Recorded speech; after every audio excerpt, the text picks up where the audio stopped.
بسم اللہ الرحمن الرحیم۔ السلام علیکم۔ بخت نصر بادشاہ کا عبرت انگیز واقعہ۔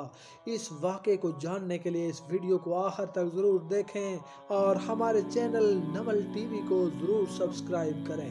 بخت نصر بادشاہ ابتدا میں بہت ہی نیک اور صالح تھا اور اللہ کا فرمانبردار تھا۔ یہ حضرت زکریا علیہ السلام اور حضرت یحییٰ علیہ السلام کا زمانہ تھا، اور وہ بادشاہ حضرت زکریا علیہ السلام اور حضرت یحییٰ علیہ السلام کی اطاعت کرتا تھا۔ اتفاقاً اس نے ایک عورت سے نکاح کیا جس کے ہمراہ ایک لڑکی نہایت ہی حسین و جمیل تھی، اور وہ پہلے شوہر سے تھی۔ جب وہ لڑکی سن بلوغت کو پہنچی تو بادشاہ اس کا حسن و جمال دیکھ کر اس پر فریفتہ ہو گیا اور اس کی ماں کو پیغام دیا تو وہ بہت خوش ہوئی، مگر دل میں اندیشہ کیا کہ بادشاہ پیغمبروں کا مطیع و فرمانبردار ہے اور نکاح اللہ کے پیغمبر کی شریعت کے خلاف ہے، وہ کیوں اس کام کی اجازت دیں گے؟ اس لیے بادشاہ سے کہا کہ تم اس کا مہر ہرگز ادا نہ کر سکو گے۔ اس نے دریافت کیا کتنا مہر ہے؟ جو کچھ کہو میں دوں گا۔ عورت نے کہا اس کا مہر تمہارے دونوں پیغمبروں کا سر ہے، اگر تم یہ مہر ادا کر سکو تو لڑکی حاضر ہے، ورنہ اس کا نام مت لو۔ بادشاہ نے کہا یہ پیغمبر ہمارے دشمن نہیں بلکہ ہمارے خیر خواہ اور دعا گو ہیں، ان کو بے جرم قتل کرنا ظلم عظیم ہے، اس کے سوا کچھ مانگو، جو مہر کہو مجھے منظور ہے۔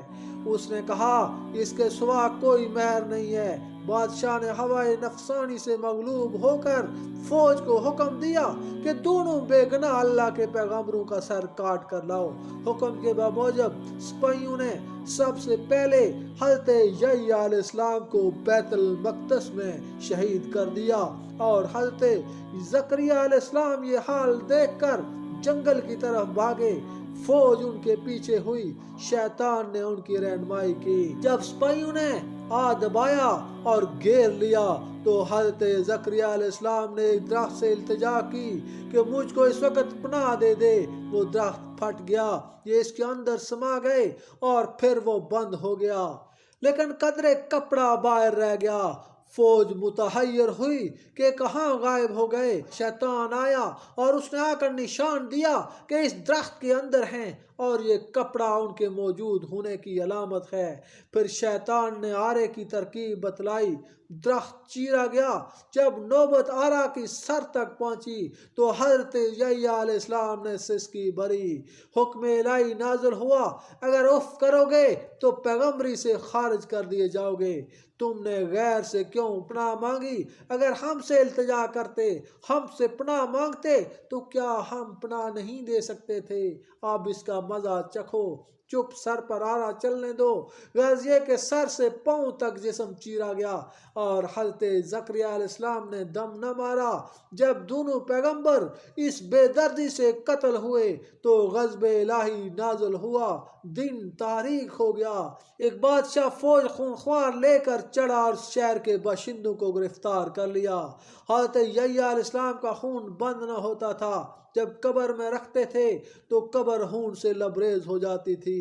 بادشاہ کے لشکر نے قسم کھائی کہ جب تک خون بند نہ ہوگا میں قتل سے باز نہ رہوں گا۔ 1000 خواہ آدمی تہتے کر دیے لیکن خون بند نہ ہوا۔ اس وقت ایک شخص حضرت یحییٰ علیہ السلام کی لاش پر آیا اور کہا تم پیغمبر ہو یا ظالم ہو؟